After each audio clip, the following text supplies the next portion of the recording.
Hello, everybody. Good evening. It's me, Shannon Lavriere. I am live and loving it tonight.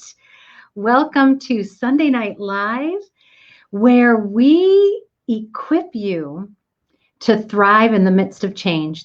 The changes that you want, that you planned for, that you just knew were your biggest dream. And maybe they are a little bit more challenging than you thought they might be, or the changes that you didn't see coming and you wish didn't come. Good change, bad change, it's all a process, and we're here to equip you to do better in it. So thank you. Thank you for joining. Thank you for being here. If you want, drop your hello in the chat. I would love to see who's here, where you tuning in from. Good stuff. And in the meantime, as we get started, see that heart there? I love it. As we get started, I want to, Mary Bell Edwards is also alive and loving it. Glad to hear it, Mary. So glad. Glad to hear. I know you weren't feeling so well, and so I'm glad to hear you're better. Missy, welcome. High five. I'm just getting ready to brag about my favorite coffee ever, which of course, Missy is the proprietor and the roaster of Thumb Roast Coffee. And so I want to encourage you, if you haven't considered giving some of the world's best coffee as a gift this Christmas, you can get a coffee subscription at thumbroastcoffee.com. You can get some special Christmas blends of Thumb Roast Coffee at thumbroastcoffee.com. And when you type in Thrive as your code, you get a 15% discount. And I know she has a whole lot of other specials going there. And Thumb Roast Coffee ships nationwide. So you, my friend, no matter where you're tuning in from, are in luck. Make sure you check out thumbroastcoffee.com and get some hostess gifts. Maybe send a thank you to somebody, or maybe just send a hi. We're not going to be able to visit you, but we're thinking about you. Have a cup of coffee and know you're loved type of a present. You can do all those things at thumbroastcoffee.com. Thank you so much. And hi, Vesna from Shelby. It's good to see you. And Carol's here. She says it's an exciting Sunday. It is an exciting Sunday, but I'm not sure why yours is exciting. I'm just excited to be here. Let me see. It's Thanksgiving here in the United States, or it was on Thursday. And for those of you who celebrated, I am grateful for you. I'm grateful that you put all those good vibes out there. It just felt nice to be able to gather and connect with friends and family and just be thankful. Thankful for some turkey and some mashed potatoes, and thankful that somebody else brought the desserts, all kinds of good stuff. It was lovely, and I hope you had a great weekend as well. And now it's Sunday night. We're getting ready to shift gears, hit the ground running on Monday. And tomorrow is November 30th. We are almost at the 1st of December. 2020 is almost gone. And I will not say I'm sad. I will be waving goodbye. Farewell, 2020. It was good knowing you. I'm moving on, moving forward, right? We talked about that last week. If you didn't catch last week's, I encourage you to do so because it is a word to the wise about how to look toward the new year and how not to waste the days that we have between now and 2021. Let's not write off what we have right now. What we have now is valuable, and we have no guarantees of what tomorrow holds. And we never have. We never have. COVID sort of reminded us, right? But in reality, things are not any different than they always were, in that we don't know what tomorrow holds, and things can change at any time. We want to be ready to change with it, respond to it, not react to it, right? So tonight, our hashtag Thrive principle is hashtag respect the now. Respect the now.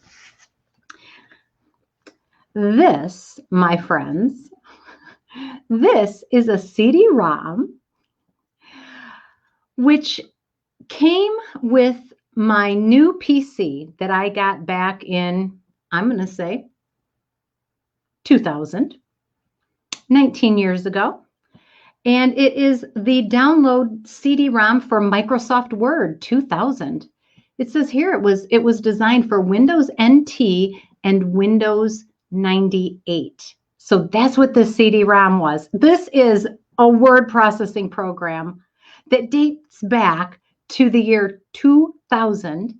It is 2019, so it's it's 2020. Oh my word, it's 2020. So it has been 20 years since this was relevant or since it was new. And people, I'm not going to lie, when I found this, I had to look at it for a minute and I was thinking, maybe I should keep this. Maybe I should keep this CD-ROM copy of Microsoft Word 2000 in case what? In case what? I'm a lunatic. I'm looking at this seriously considering, do I want to hold on to this just in case I need it? And it got me to thinking, I do not need a CD-ROM copy of Word 2000. I don't need it because that technology is at least 15 years old. It's like a million years old in terms of computers. Am I right? And yet it pains me to throw it away. What if I need it? I liked Windows. What is it? Windows 98. I did like Windows 98. And I really liked Word 2000. I knew just where everything was. I knew what all the icons meant. I knew where all the folders were. Anybody else feel like that about technology? Just, I don't want to get a new phone. Even though mine is old and the battery is dying fast, I don't like to get a new phone. I'm not into the technology. So technology changes aren't the things that I jump right in and have to have. Some of you might be great about technology and getting new phones, but you guys, I'm rocking, let me see, it's an iPhone 6S. I know people aren't going to be supporting that soon, and I'll have to get a new one. Technology isn't my thing. I tend to hold on to it too long, hence a 20-year-old CD-ROM that actually I had to laugh. If I wanted to use this, I don't own a device that has a CD-ROM in it. I couldn't even download that if I wanted to use it. Crazy. And it got me thinking how when we're outside of our comfort zone, or when we're in our comfort zone, that might be a better way to put it, it's hard for us to let go. It's hard for us to let go of the things that we're comfortable with. I like my iPhone 6S, and even though it's causing me more and more grief, I'm comfortable with it. I don't want to change it. And if there's an area in our lives where we can get comfortable and resist change, it is this one: traditions. Traditions. Just labeling being stuck in a rut with the word tradition up levels it, doesn't it?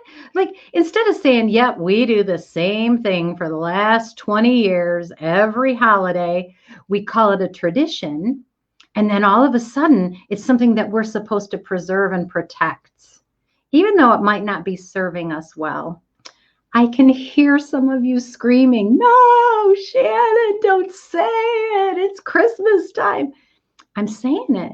I'm saying it because sometimes we label our being stuck, being comfortable, and not wanting to experience anything new or different. Sometimes we label that as being a person who loves traditions. And we can get so locked in that those traditions don't free us. They hamstring us. They put us in a straitjacket if we're not careful. Now, don't worry. I am not saying take every family tradition that you've ever had and throw it out and start from scratch. I'm not saying that. But I am saying this. In times of change, like 2020 has been for many of us, for all of us worldwide, I mean, it has to be stated, COVID was a big deal. It was a change and it hit us hard and it rocked our world. So that we all share in common, but that's not the only change that we've gone through. That's not the only change we've gone through. I know people very close to me who've lost a parent, that have lost a child, that have lost a loved one, that are still dealing with grief. That's change, big change. Some of it had to do with COVID, but some of it did not. Some of it was totally separate from that. It's just life, right? Some of it was a job loss or a divorce, change in family. Some of it was a relocation. All of us, if we look at our lives, we've experienced some change, and that change can upset our traditions. So we just got done with American Thanksgiving here in the United States. And in Michigan, we're under a little bit more severe restrictions than much of the nation. So if you're not in Michigan, you might not have experienced the same kind of a holiday that we did here. But here in Michigan, the health department has put out orders that only a certain amount of people can gather, only a certain amount of households can gather. There's a lot of trying to restrict movement and connection, physical connection, because we've seen some surge in COVID. And so that's one of the ways they're trying to deal with it. So Thanksgiving here in Michigan looked a lot different for many, many families. And as we look forward, Christmas season will also look different. But again, that's not the only reason things look different as we come into the holidays. Loss of any kind creates a void in the holiday season that can be difficult to deal with, sometimes really painful to deal with.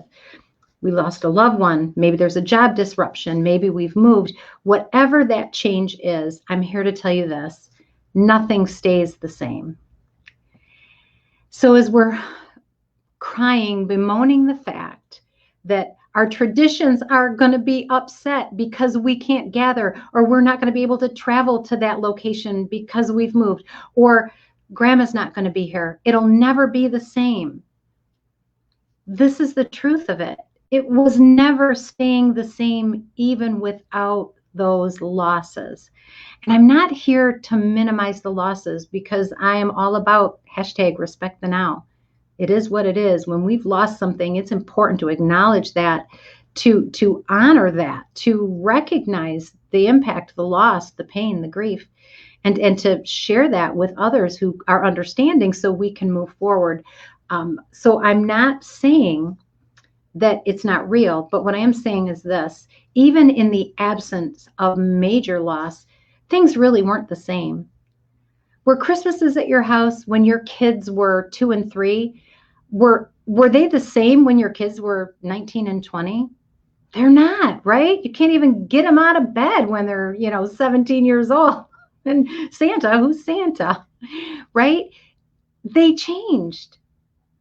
Our kids grow, our lives change. And yet, if we're not careful, we try to hold on to the traditions that keep us locked into the way we used to do things 20 years ago, because it felt good, because we were comfortable with it, because it was useful. Sometimes our bosses retire. Sometimes we retire. Nothing is really staying the same. And so as you look forward at this year's holiday season, it kicked off, it kicked off early for some people. Even if we pretend that everything is just like it used to be, it's really not just like it used to be. And so we can look forward toward this holiday season and understand that we can hold on to the things that truly matter, but we can hold on to traditions loosely, because people change, circumstances change, households change, ages of people change. Carol had a change. Let me see, canceled my annual ladies' tea. This would have been the 27th year, but out of respect for health, we could not gather where there was eating with no masks. Yeah, that's sad. 27 years of tradition. That's hard. It's hard. And I'm sure, Carol, you're not the only one. I'm sure you're not the only one. Each of us, whether we're in Michigan or we're in California or we're in Idaho, we are looking at a holiday season that is, because we're human, different than last holiday season. It just might be a little bit more different this year because of COVID or health concerns or loss, right? So absolutely understanding that not all of the changes are great changes or feel good. But I am here to tell you there is hope, because it's not just about trying to maintain the status quo. It's not. It's not. Tradition can be more than that. Kelly's chiming in, no Christmas Eve, first time since I can remember. Yeah, Kelly, I'm thinking too, our family, Christmas Eve, I can remember getting together on Christmas Eve when I was in kindergarten, right?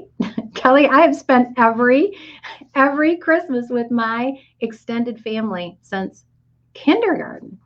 So yeah, 50 years, long time. So we're all facing it, but here's what I want to tell you. There are ways we can deal with it. And so I want you to know there's hope that things are not going to be the same, but they don't have to be. Okay? They were never going to be. They were always going to be a little bit different. And it's okay to acknowledge that and move forward. So here's some ways you can deal with that. How we can deal with the changes to our traditions during the holidays, because the holidays is when traditions really show up the most. We've got a lot of memories surrounding that, right? We just do. It's how it works. So letting go of traditions during the Christmas season can be more difficult, more challenging. And as we know, a lot of times there's more sadness in people during the holidays than any other time of the year because of those memories. But I'm here to tell you there's hope. There's ways we can look forward and we can hold it loosely. So here's the first thing. Remember this. It's a holiday season.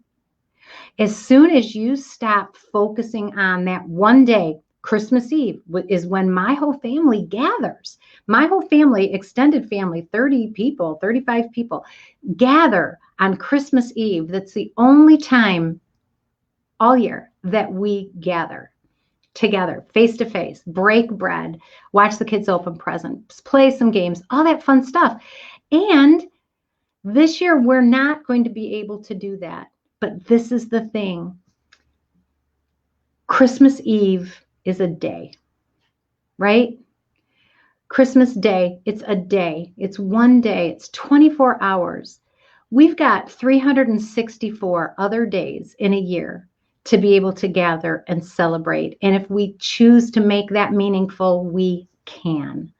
We can look at Christmas as a season. I'll tell you what I loved. I loved that the day after Halloween, people were pulling their pumpkins down, and the biggest Scrooges I've ever met were putting up their Christmas trees on November 1st.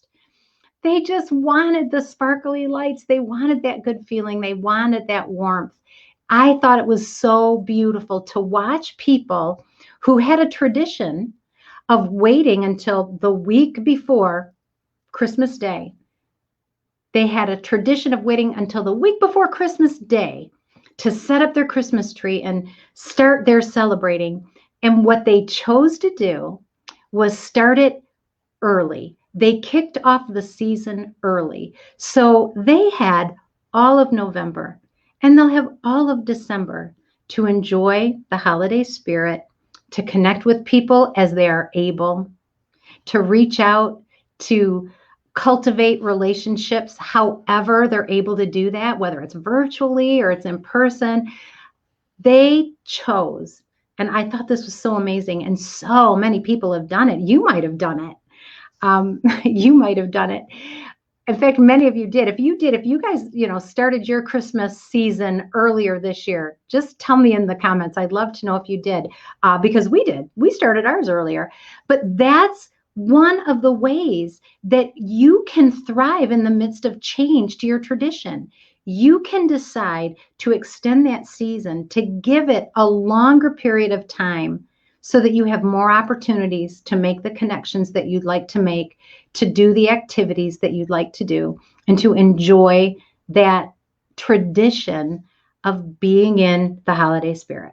You can do that and you can extend it. Oh, I love this. Claudette says, great positive perspective. And yes, she started celebrating Christmas early. I love that. I love it. It's a healthy way to be able to manage significant change to our traditions, is to extend that season so that it goes a little earlier and maybe it goes a little later. Give yourself some ramp up time, right? I'll never forget the year I had all of my hopes pinned on our annual Christmas Eve party celebration. My husband called it Bobo Fest because my maiden name was Bobo and I have a large family. So everybody from my side of the family would come to this party, and there were so many Bobos around that he called it Bobo Fest. So Bobo Fest has been going on since we got married. And I'll never forget one year, every last one of my immediate family had stomach flu and was in their bedrooms. And I was heartbroken because we only did this once a year. How could they be sick on Christmas Eve? I was so miserable about it. And then my husband, so wise, this was the year he taught me this lesson. Shannon, it's a season. We can't put all our hopes on one day or 2 days because people do get sick or the weather does get bad and people can't travel. Whatever it is, you can take a look at that season and know that you've celebrated and enjoyed. And it's not all pinned on one day. And then if one thing goes wrong, like everybody gets the same bug and is in their bedrooms throwing up, if that happens to you, you don't look back and say, my whole Christmas was ruined. No, it was a season. We had a lovely time. That was a hiccup. And then they got better and things moved on. So look at it as a season. Let's see. Missy says this, love the idea of extending. We have a new baby coming and not being able to do or have our family Christmas, but we can have a party later. Right. You aren't able to get together and gather now because the new baby's on the way, but you can extend it. You can extend it. I love that. Kelly says this, I enjoy the seasons of fall and Thanksgiving, and I never put my Christmas decorations up till after Thanksgiving. Hear, hear. You, Kelly, found a way to celebrate in a way that honored your traditions, and you didn't feel robbed. And that's a beautiful thing. Let's see. Carol says Christmas started earlier, but also remembering more than we normally do. So expanding in that area, there is more time to remember others. Yeah, one of the upsides of extending that season, right, is we have more time to be able to remember others. So however you choose to take your tradition and stretch it out so that it's not just a one-time, one-day event. You can stretch that out and make it a season so that if something upsets one of your traditions, you've still got others that are there to offset it. All right, the second thing you can do is give people around you room to grow. I'm the oldest of 6. And my mom was the oldest in her family. So I'm like used to being large and in charge. She sort of led the way, and then I sort of led the way. And I'm the oldest. And so as the oldest, I've been around the longest. And so people do what I say more, sort of. It's been hard for me to not lay guilt on people for wanting to change and do things the way I don't want them to do them. But I'm here to tell you this, people, laying guilt on others is not bringing the honor. And bring the honor is one of our Thrive and Change principles. We always have to bring the honor when our traditions get threatened because one of our kids grows up and gets married and needs to go to another set of parents. And some of you are in the position where you've got a grown child who got married and now they've got to go see a mom and a stepdad, and then a dad and a stepmom, and then a mom-in-law and a dad and a, you get the picture. There can be 4 families just like that with one marriage. You've got now 4 sets of parents that require the traditional show up at their house for dinner.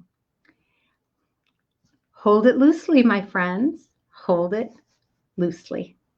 Hold it loosely. Our children, our siblings, our parents even, people need to be allowed to grow and change. And we can make that, how do I want to put it? We can make that a good experience for them, even if it upsets our traditions. My oldest son and his wife enjoy going to Florida in the winter to celebrate their anniversary. They got married between Christmas and New Year's down in the Florida Keys. It was fantastic. And so they decided that they are going to every other year celebrate Christmas in the Florida Keys. And that breaks my mother's heart. I cried real tears, you guys. I'm not going to lie. And Ashley, I know you sometimes watch this. Honey, I love you. I love you. And it's okay that you want to go with your family and start your own traditions. And it's not okay for me to try and hold you back. And I never would. I never would. We can give other people permission to change and grow. It's not fair of us to try and force people into our traditions. It's just not. We have to hold them loosely. And when we start acknowledging that the people around us, as their families grow, as their lives change, and they get more and more involved with spouses and other relatives, and they have children and they have obligations, we can just prepare ourselves to thrive when they have to tell us no. We can be prepared for that. And we can feel the pain of it and be sad and say, oh, but I loved it when you were always able to be here for every family function. It's awesome, but it can't last forever because nothing stays the same, because they have to be allowed to grow and start their own traditions and have their own families and memories. And so we can make it easier on ourselves by making it easier on them. We can bring the honor and say, I honor your right to choose how you spend your time according to your priorities.